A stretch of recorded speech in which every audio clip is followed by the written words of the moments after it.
안녕하세요.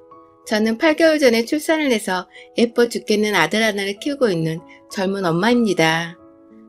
저희 부부는 첫 아이를 꽤나 오래도록 기다려왔습니다. 5년 동안 말입니다. 남편과 처음 결혼할 때만 해도 저희가 아이를 이렇게 기다리게 될 줄은 상상도 못했어요. 둘 다 사지 멀쩡하고 혹여나 싶어서 저나 남편이나 병원 가서 검사도 받아봤었는데 선생님들조차 저희 부부는 몸에 아무런 문제가 없으니 기다리고 노력하다 보면 아이가 언젠가 생길 테니 절대 조급해하지 말라고만 하셨죠. 그러나 저희는 아무리 기다려도 아이가 생기지 않아 결국 시험관 시술까지 알아봤고 시술을 준비하며 몸 관리를 하던 중에 정말 뜬금없게도 아이를 가지게 되었어요. 그렇게 결혼하고 5년 만에 첫 아이를 가지게 되었죠. 임신 사실을 함께 옆에서 듣고 있었던 남편은 두 눈에서 눈물을 짜며 펑펑 울었습니다. 아이를 평소에도 너무나 좋아했던 사람이었고 남의 집 애기만 보면 얼른 우리 애기도 낳자는 말을 입에 달고 살았던 사람인데 그간 아이가 하도 생기질 않아서 저만큼이나 마음고생이 많았었거든요. 그렇게 둘이서 부둥켜 안고 펑펑 울고는 아이가 찾아온 것에 감사해야 하며 오로지 몸조리에만 힘썼습니다. 제가 결혼하고 아이가 지면 직장을 그만두려다가 시기를 놓친 바람에 계속 직장을 다니고 있었는데 임신 사실을 확인하고는 곧장 직장에 사표도 냈고요.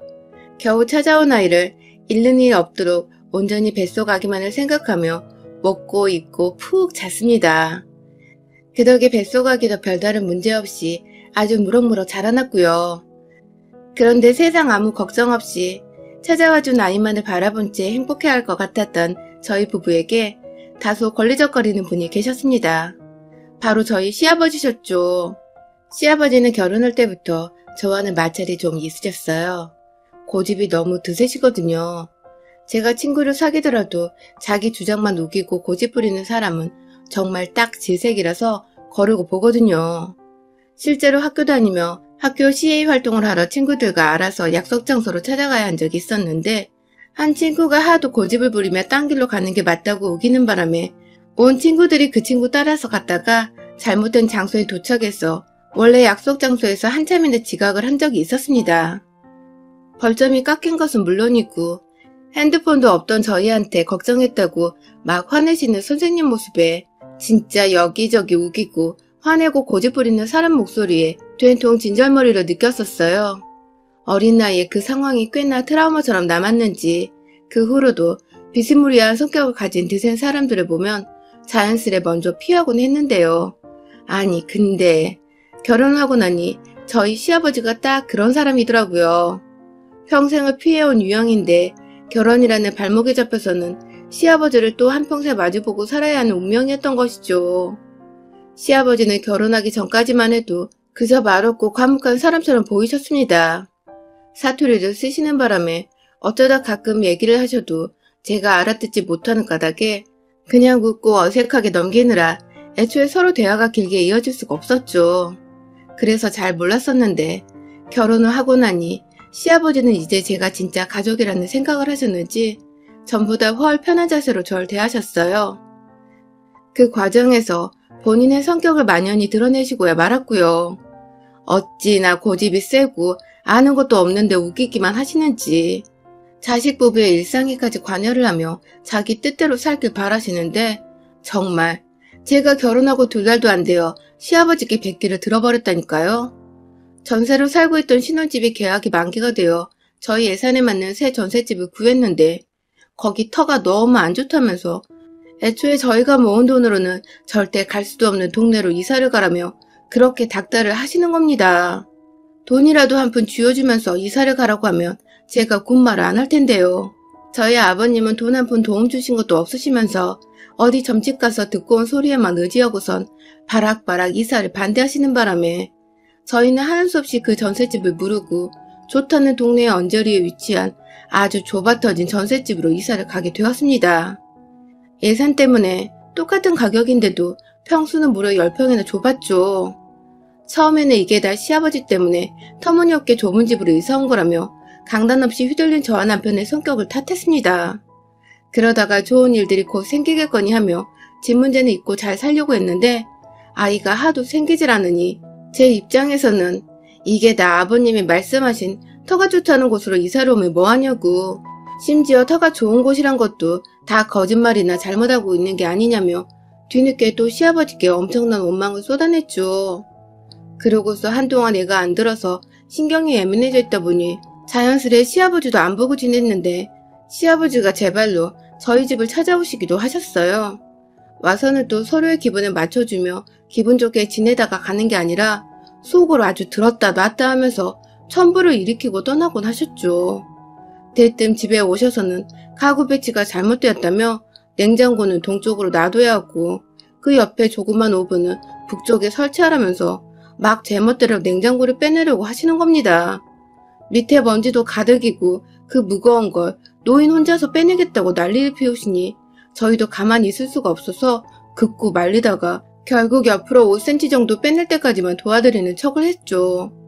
자기 말이 무조건 맞다고 그렇게 해야지 집에 돈이 들어온다며 한참을 부엌에서 소리를 지르고 멋대로 고집을 부리시더니 결국 안방까지 쳐들어가시고는 침구 색상이 너무 밝다고 조명부터 싹 다 재수없는 것들이라며 그놈의 돈돈 거리시면서 집안을 쑥대밭으로 만들려고 하셨죠.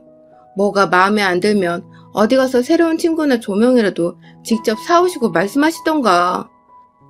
기껏 돈 쓰고 오래 깨끗하게 쓰려고 아껴 사용 중인 걸 막 손으로 버리라면서 뜯어 벗기는데 진짜 순간 화가 올라오더라고요. 우리에겐 돈이 필요한 게 아니라 소중한 아이가 찾아오는 게 먼저이고 무리해서 좁은 집에서 전세 주고 사는 것도 어처구니 없어 죽겠는데 돈 한 푼 안 들이고 집은 또 뭐 바꿔대려고 하시니 어디서 이런 똥꼬집을 배워서 자식 부부한테 부르시는 건가 싶어 정말 얄미웠습니다. 저만큼이나 남편도 그런 자신의 아버지께 실망을 했는지 가만히 있다가 다짜고짜 아버님을 데리고 밖으로 나갔어요. 그리고 혼자 들어왔죠. 자기가 알아서 택시 태워 아버님을 집으로 보내버린 거였더라고요. 이렇게 저희 부부에겐 약간의 히스테리 같기도 하고 건들면 폭발할 때 불안한 존재였던 시아버지. 그날 이후로 웬만하면 저희 정신건강을 생각해서 잘 안 보고 지냈는데 그러다 제가 임신하게 되었었죠. 제가 임신을 했으니 어찌되었든 양가 어른들께는 알려드려야 해서 각자의 부모님께 전화를 돌렸습니다. 저희 친정부모님은 저뿐만 아니라 남편과 직접 통화를 하시면서까지 축하한다고 이제 부모가 되는 거라며 칭찬부터 시작해서 덕담까지 좋은 말씀을 한가득 해주셨어요. 그 바람에 저나 남편이나 감동을 받고는 함께 울컥했고요. 그런데 저희 시아버지는 정말 다르셨어요. 시어머니와 먼저 차분히 대화를 나누고 있는데 뒤에서 제가 임신했다는 소리를 듣고는 시어머니 전화를 뺏어든 시아버지는 옆에서 어머니가 발에 치였는지 앓는 소리를 하고 계신데도 아랑곳 않고 그 사실을 왜 이제야 전하냐며 다짜고짜 자기 불만을 토로해내셨습니다. 검사를 받자마자 알려드리는 거라고 하니 그제서야 본인 스스로 화를 겨우 가라앉히시며 아들인지 딸인지를 묻던 아버님. 그건 지금 당장 알 수 없는 거라고 하니 또 점집 가서 알아보고 오겠다며 저희 말이 다 끝나지도 않았는데 전화를 끊어버리시더군요. 아, 진짜 어이가 없어서 말입니다. 그 바람에 저는 혹여나 싶어 시어머니께는 문자로 다시 한번 인사말을 전했고 시어머니도 옆에서 시아버지한테 또 전화를 뺏길까봐 몰래 문자로 저희와 답장을 주고받으셨어요. 도대체 다혈질에 자기 할 말만 하는 우리 시아버지를 어찌 해야 하나 싶다가도 애가 태어나면 좀 순해지실라나 싶어서 꾹꾹 눌러 참았습니다. 그러다가 드디어 우리 아들이 태어났죠. 성별검사 때 아들이라고 이미 말씀을 드렸었는데 시아버지는 점집에서 딸이라고 했다며 하다 병원에서 받은 검진 기록에 의문을 제기하시며 홀로 제 뱃속의 아기를 남의 집 손주 보는 마냥 무관심으로 일관하셨습니다. 저와 남편은 처음 보는 모습도 아니었던지라 그냥 무시를 했고요. 그러다 아들이 떡하니 태어나자 시아버지는 그제서야 본인이 했던 말은 또 까마득히 잊어버리시곤 아들이 태어날 줄 알았다며 동네방네에 신이 나셔서는 좋다고 자랑을 하고 다니시더라고요. 저 임신했을 때 맛있는 거 먹으라고 매달 용돈까지 챙겨주시던 친정아버지와 비교를 해보면 손녀인 줄 알고 눈길 한번 주지 않고 하다못해 사탕이라도 쥐어주지 않으셨던 시아버지.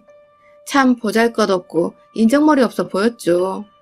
그럼에도 막상 자식을 놓고 보니 부모한테 할 도리는 하고 살아야 하는 게 맞겠다 싶어서 최소한 안부 전화라도 주기적으로 드렸고 친구분들이랑 술이라도 잡수시라고 용돈도 몇 번 챙겨드렸네요. 그러던 중에 시아버지가 아이 이름을 떡하니 지어오셨습니다. 전혀 오고 간 얘기가 없는 상태에서 일어난 일이었죠. 보통의 아이들은 이름은 온 가족이 함께 같이 뜻을 모아 점집을 찾아가건 아이의 부모 의견을 존중하든지 해서 이름을 맞추는데 저희 시아버지는 한마디 상의도 없이 혼자서 자주 가시는 그 점집을 또 찾아가서 아이 이름을 따오신 겁니다. 지금껏 시아버지가 점집에서 듣고 온 소리를 살펴보면 터무니없게 집값 높은 동네로 이사를 가게 한 것과 멀쩡하던 집안의 가구나 가전제품 배치를 바꾸게 한 것, 그리고 의사가 아들이라는데 무슨 배짱인지 귀엽고 딸이라고 우겼던 전례가 있는데요. 세상 어느 누가 이딴 엉터리 점집에서 얘한테 좋을 거라고 지어준 이름을 사용하겠어요? 저는 한사코, 정말 한사코 그 이름을 쓰는 것을 반대했습니다. 남편도 마찬가지였고요. 하지만 시아버지는 이게 그 점집에서 아이를 위해 지어준 특별한 이름이니 반드시 사용해야 한다면서 그래야지 애 팔자가 풀린다면서 아직 100일도 넘기지 않은 갓난아이 앞에서 앞으로의 팔자가 들어올 거라며 험하다는 소리를 해대시며 가져온 이름을 쓰길 원하셨죠. 아이 험담을 들은 것 같아서 기분이 정말 더러웠는데 앞에서 고집을 꺾질 않으시고 계속해서 이 이름이 완벽하다고 우겨대시는 시아버지 태도에 진절머리가 또 났어요. 그 고함 지르고 바락바락 우겨대는 목소리가 진짜 오만정이 다 떨어지게 하는 데시벨이었죠. 어찌나 말을 곱게 쓰지도 못하는지 군데군데 문장 끝마다 구수한 욕을 집어넣으시는데 아직 말을 알아듣지도 못하는 저희 아들도 그 소리가 듣기 싫었는지 막 울어대더라고요. 그 바람에 겨우 시아버지는 입을 다무시고 한참을 저희 집 소파에 앉아서 저희 부부가 결론을 내기까지 기다리시다가 저녁이 늦어서야 입 밖으로 욕이란 욕은 다 퍼부으시고는 다시는 여기 오나봐라 하시면서 문을 쾅 닫고 집으로 돌아가셨어요. 어처구니 없이 욕도 먹었고 정신은 하나도 없었던 그런 하루였습니다. 그렇게 또 한동안은 찾아오지 않으실 줄 알았는데 예상보다 일찍 시아버님은 저희 집을 또다시 찾아오셨습니다. 손에는 누가 봐도 무당집에서 가져왔을 법한 노랗고 뻘건 한자가 새겨진 봉투 한 장을 들고 들이닥친 시아버지는 이번엔 여러 가지의 이름을 대시며 그 중에 하나를 저희 부부 보고 고르라고 하시더군요. 저희를 위한 배려라고 끝까지 생각을 하면서 애써 마음에 드는 이름이라도 찾아보려 했는데 정말 거짓말하고 하나도 없었어요. 무슨 1700년도에 있을 법한 그런 고지식하고 따분스러운 이름을 대시고는 분명 우리 애는 아들인데 어디서 순자가 끝에 들어간 여자스러운 이름이라든지 받침에 기역자가 들어가 발음하기도 힘든 괴팍한 이름을 적어와서는 저희 보고 고르라고 하시니 어이가 없었죠.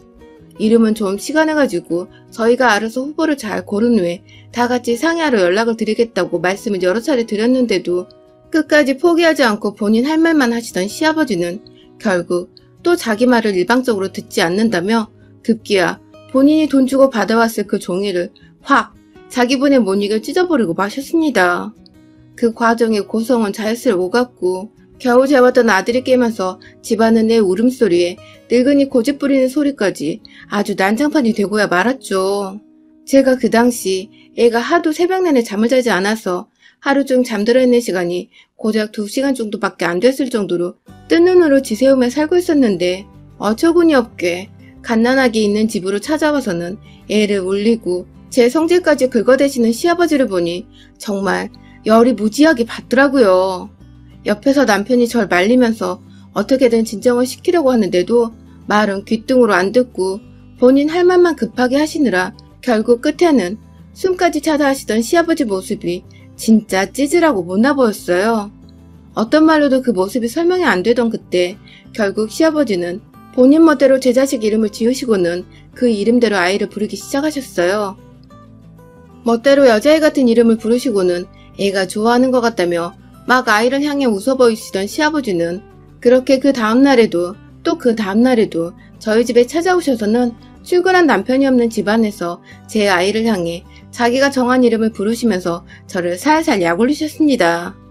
그만 좀 부르라고 아무리 말씀을 드리고 하루라도 빨리 진짜 아이 이름을 지어야겠다는 생각에 하루 만에 친정 부모님 모시고 유용한 점집에서 괜찮은 아이 이름까지 딱 받아오기까지 했는데요. 끝까지 저희가 지은 이름을 무시하며 본인 뜻대로 맘대로 출처도 모르겠는 아이의 이름을 불러대시며 제 아이가 아닌 것처럼 느껴지게 만드셨어요. 남의 집 애 이름을 자꾸만 불러대는 걸 엄마인 제가 도저히 두고 볼 수가 없었고요. 그러다 불과 얼마 전 제가 아이 출생신고를 하며 급하게 넣은 태명 이름 말고 친정 부모님과 지은 이름으로 가족관계 등록부에 등재된 정식 이름을 변경했는데요. 그 사실을 정확히 시아버지께도 말씀을 드리며 앞으로 우리 아이의 이름이 무엇인지에 대해서 자세히 뜻을 말씀드리며 설명까지 했는데 못 알아듣는 척을 하시면서 이름이 마음에 안 든다는 어처구니 없는 고집을 부리시더니 결국 제가 자기 말을 못 믿어하는 것 같다며 제 아이를 데리고 점집에 가자며 집으로 찾아오신 시아버지는 다짜고짜 저희 아들을 안아버리고는 밖에 택시를 대기시켜놨다고 나가자는 게 아니겠어요? 그 바람에 전 순식간에 허락도 없이 제 아이를 안고 집을 나서려는 시아버지로부터 아이를 지켜내겠다고 사정을 해서 아이를 도로 받았고요. 진짜 혹여나 그 와중에 얘가 바닥에 떨어지거나 다치기라도 할까봐 시아버지 흥분 안 시키려고 소리도 안 지르고 언성도 안 높이고 정말 무릎까지 꿇어가며 이름을 당장 바꾸겠다고 설득을 하니 그제서야 말귀를 알아듣는 것 같다며 아이를 안겨주시던 시아버지. 제 심장은 그 순간 갈기갈기 찢겨갔습니다. 심장이 한번 떨어졌다가 달라붙은 것 같은 기분이 들기도 했고 애를 이미 한번 잃었다가 다시 찾아온 것 같은 안도감이 들었어요. 당장 아이를 안방 요람에 넣어두고는 문을 꽉 닫고 시아버지께로 향했어요. 시아버지는 너무도 태연스럽게 본인이 주장했던 아이의 이름을 부르면서 제 기분을 간질거리게 약올리시고 있었는데 저는 그 길로 당장에 시아버지 앞으로 가 싸다구를 2대 갈겨드렸습니다. 감히 다른 사람도 아닌 자기 손주를 두고서 목도 제대로 못 가누는 애를 막 안더니 급기야 엄마의 내 허락도 없이 이 집을 나서려고 하냐며 어디 감히 시아버지 주제에 얘 엄마를 앞에 두고 이름을 정하려고 얘를 맘대로 낚아채냐며 싸다구 2대도 모자라서 내 집에서 당장 꺼지라며 멱살을 부여잡고는 현관으로 향해갔죠. 저한테 뺨 맞고 순간 정신을 못 차리던 시아버지는 뒤늦게야 이게 미쳤냐며 막 발악을 해대시는데 그 길로 제가 시아버지 정강이를 한 대 걷어찬 바람에 시아버지는 아프다고 바닥에 주저앉으셨어요. 그걸 전 꾸역꾸역 오켓을 잡고 끌어서는 집 밖으로 내쫓았고요. 나가시는 길에 출처도 모르겠는 점집을 들락날락하며 내 집에 안 좋은 기운까지 들이집으려고 소금에다가 시뻘건 파까지 하는 꿈꿔내서는 현관방 복도를 향해 찰지게 뿌려버렸습니다. 아주 조그만 빌라 복도가 제 손에서 흩날린 소금이랑 파츠로 뒤범벅이 되었고 그걸 다 맨 얼굴을 맞은 시아버지는 한참 밖에서 통곡을 하시면서 서럽다고 소리를 지르시더니 제가 경찰에 신고하는 목소리가 들리자 냅다 주랭랑을 치시더라고요. 물론 경찰 신고는 뻥이었는데 말이죠. 그렇게 시아버지 쫓아내고 복도 정리를 하면서 혹여나 다시 나타날까봐 걱정을 했는데 다행히 시어머니 전화를 받아보니 집에는 가셨더라고요. 가서 뭔 일이 있었는지 사람이 말 한마디 안 하고 안방에 들어누워 있다면서 무슨 일이 있었냐고 저에게 물어보시는데 아무 말도 하지 않았습니다. 그냥 시아버지 코를 좀 납작하게 해드렸는데 다음에 또 이런 식으로 집에 찾아오시면 그땐 제 손이 아니라 법적으로 변호사 불러 해결할 테니 그리 전해달라 부탁드렸어요. 핸드폰 수화기 너머로 얼핏 저희 통화를 듣고 있던 시아버지는 시어머니한테 더 얘기 안 해도 된다면서 당황을 하며 전화를 끊더라고요. 아무래도 자신이 며느리한테 뺨을 맞았다는 소리를 와이프한테 알려주기는 싫었나 봅니다. 이 일이 있고 난 후 전 지난 5개월이 조금 넘는 시간 동안 단 한 번도 시아버지와 연락을 하지도 목소리를 듣지도 않은 채 온전히 제 아이의 육아에만 최선을 다해 전념하고 있는 중이랍니다. 관심을 끊어주시고 며느리 무서운 줄 안 시아버지 덕에 이제는 어처구니 없는 미신 따위 듣지 않고도 잘 지내고 있고 조만간은 더 집값이 싸지만 안전하고 넓은 평수에서 지낼 수 있는 동네로 이사도 가게 되었어요. 시아버지의 손길에서 한 발자국 벗어나니 이래저래 참 집안이 평온해졌어요. 왜 진작 내 아이를 가지고서 고집부리는 시아버지 뺨 한 대 정도를 쳐볼 생각을 못했는지. 저의 수동적이었던 지난날이 좀 후회스럽긴 하지만 이제라도 그날 제 두 손에 시뻘개졌던 시아버지 볼따구를 생각하니 묵은 때가 싹 벗겨지는 기분입니다. 여러분의 생각은 댓글로 남겨주세요. 오늘도 시청해주셔서 정말 감사합니다.